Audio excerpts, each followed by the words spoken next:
Oh no!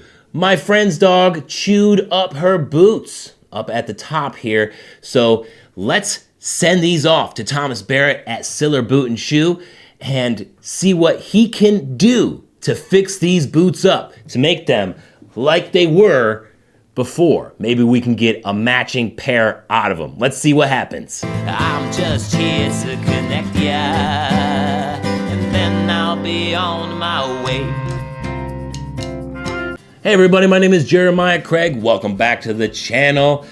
Dog damage is a serious problem in the cowboy boot world. I have seen so many dogs just chew up a pair of boots. And this recently happened to one of my friends. Her dog got the boots here, and the tops are all chewed up. This is a specialty of Thomas Barrett over at Sillers Boot and Shoe, who I've featured here plenty of times on the channel. And I asked him if he could fix these, and he said he's done it before, so I'm gonna box them up and send them out.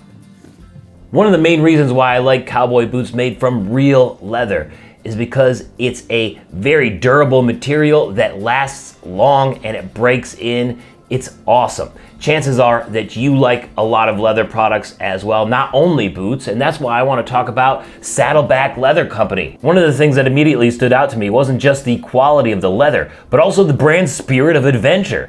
Many of their products are named after explorers and trailblazers, and that attention to craftsmanship really comes through the moment you pick them up. For everyday carry, I was impressed with the Newton wallet. It's slim enough for a front pocket made with smooth Italian leather and lined with incredibly soft goat skin. But if you prefer easy access to your ID, then their front pocket ID wallet offers a practical layout while still feeling durable and premium.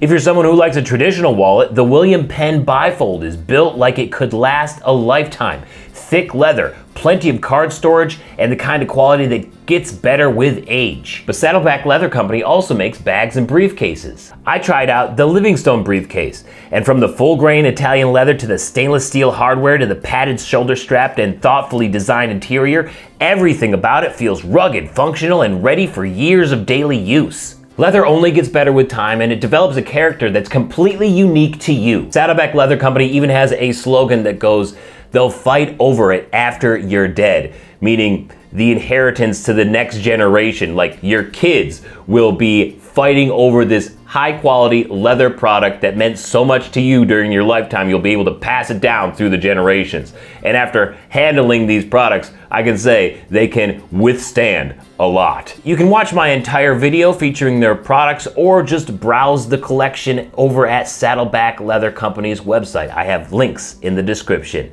Now, let's get back to the video here, and I talked with Thomas Barrett in my Boots and Ballads bunkhouse with silver and gold level members there. So if you're feeling like you want to join for extra access to me, extra content, and maybe be a part of some of these Zoom calls in the future, head on over to jeremiahcraig.com/membership and pick your preferred tier. Join the Boots and Ballads bunkhouse today. Let's get to it. You can see here that he's finished, and maybe you can't tell from the picture which is which, but if we get a closer look, we can see that we got the top all stitched up. Yeah. And the pull tabs back on there and everything. So just awesome work, Thomas. And I'm really impressed at how these turned out, because if you look at them quick, you really can't notice, right? From far away, unless you're really looking.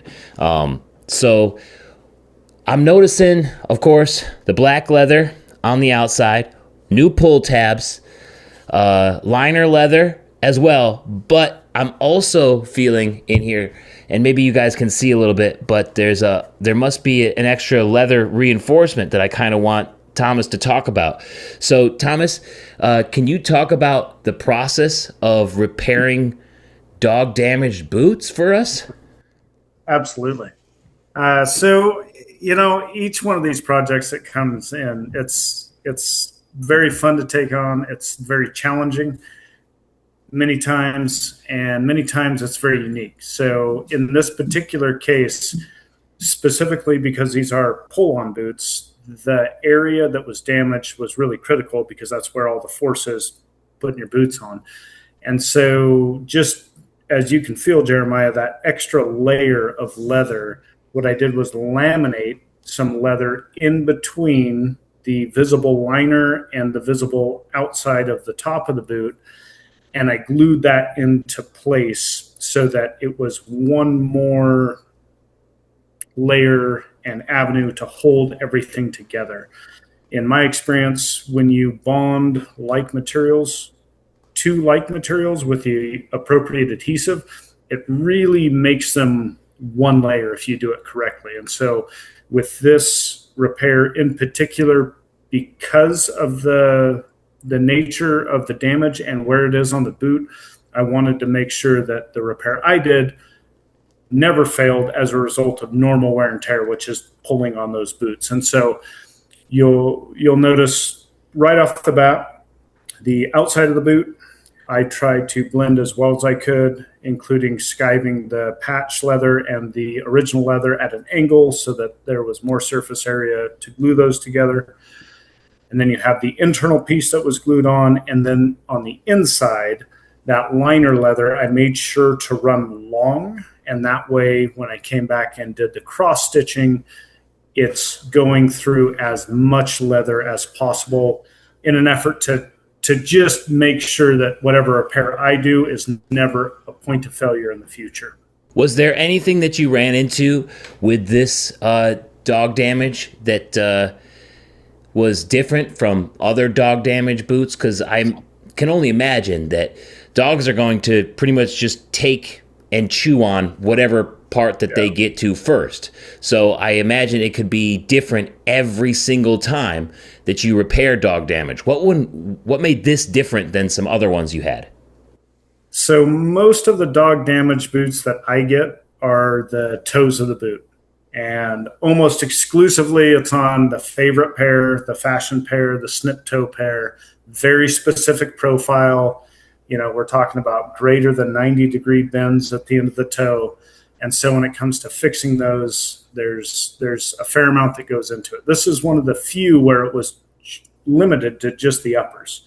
Or at least I think it was limited to just the uppers. Did I do any sole work on those? No, you just you put a heel cap on and polished up the heel a little bit, but this is pretty much the extent of the work right here. Yeah, so that's a little unique in my experience that a dog went for the uppers, because the toe, it's especially when they are a scholastic toe, there's a little bit of spring there, and it just seems like a really soft bone, or at least that's what I imagine the dog thinking, like, oh my God, this is amazing. It's like a tennis ball.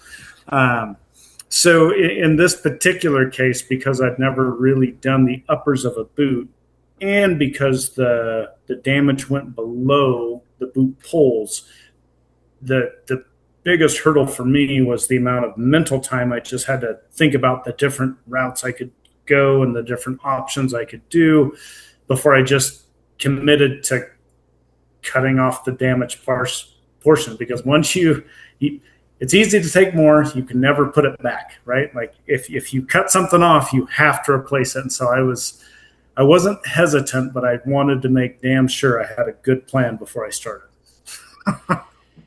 It seems like it would be maybe easier than repairing a toe when there's damage to the top. Yes. Is that the case, or was this actually harder? You know, anytime you do a one-off project, it's always harder than anything else. But now that I've done it, it would go way faster with way less stress, way less thought. Rebuilding a toe box, I've done it so much now that I don't hesitate to do it, but it is way more work than repairing an upper. Wow, that makes sense. It sounds like it would be more work, and it's tough to imagine, taking the boot apart and then getting in there to do the toe box, similar to what it was like initially from the factory, because I imagine that you're trying to match it perfectly to the other boot, which might not have had that damage. So the most recent dog damage I had was a pair of snip toe boots. and both toes had been chewed, one significantly more than the other.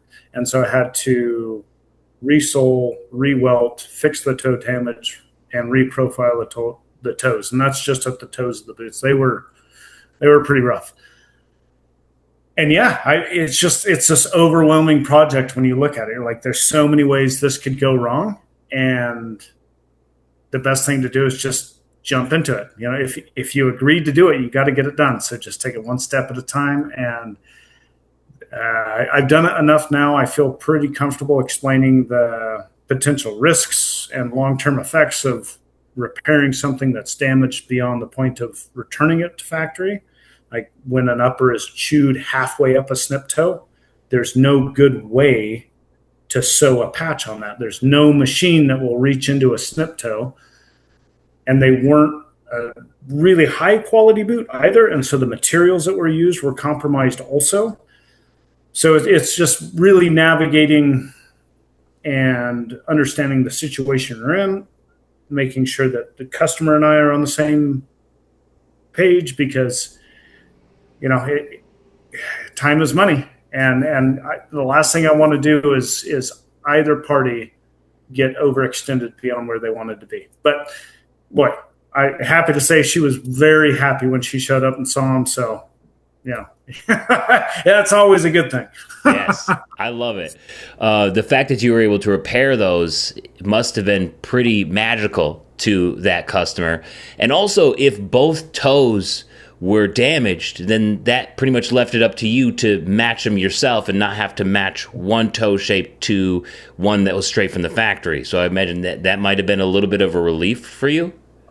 Yeah, so in that particular case, the leather was damaged pretty heavily, but the Celastic was still intact. Oh, okay.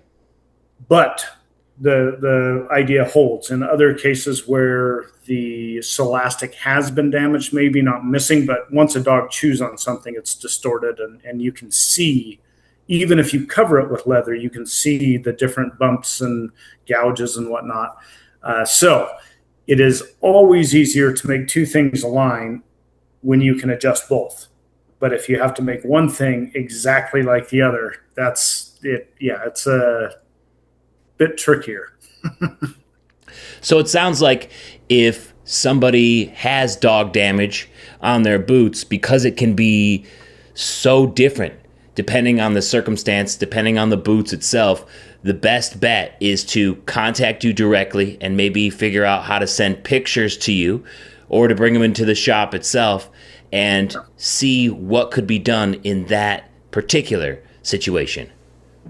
Absolutely. So the best thing is to see him in person, and I do my best, especially when working remotely or via text or whatnot, to see what I can see. Ask for pictures that puts me kind of in the driver's seat to understand the damage. But until you have it in your hand, it's really hard to see, really hard to imagine the full extent. But yeah, when it comes to dog damage or really any damage, unless it's a very straightforward job and the customer and I are on the same page that we agree on what a straightforward job is, I always ask for pictures in advance, because it really, to me, comes down to, it doesn't matter how honest I am with somebody. If they just spent $30 to send me a pair of boots and I tell them I can't do anything and they've got to spend $30 to get them back, they're $60 in the hole with nothing to show for it. And that's not good for anybody. And so I always, as much as I can, I rely on photos up front so that I can get the best idea of whether or not I can help them before a penny is spent on shipping, because that's not getting any cheaper. No doubt. Well, Thomas, I really appreciate you fixing these up. It's awesome to see that they match again at a quick glance. If you really look at it, maybe you can see that stitch there, but most people aren't going to be looking that closely. So great job. Really appreciate your help with these. And you guys, if you had dog damage, Thomas is the guy to go to. I want to open this up now to you guys if you have any particular questions or topics that we want to cover with Thomas. This is a great opportunity to ask an expert who's dealing with boot repair every day. And again, thank you, Thomas, for taking time and sharing your expertise with us. Absolutely. If your dog steals your boots from you and loves the taste of leather so he begins to chew, don't be sad, don't be blue, just call Sillers Boot and Shoe. Thank you so much for watching today. Why don't you check out this other video where he re-welted my first cowboy boots ever. Or I got a music video down here I think you might enjoy. Don't forget to subscribe up here, and I will see you next time. Peace. Have a good one.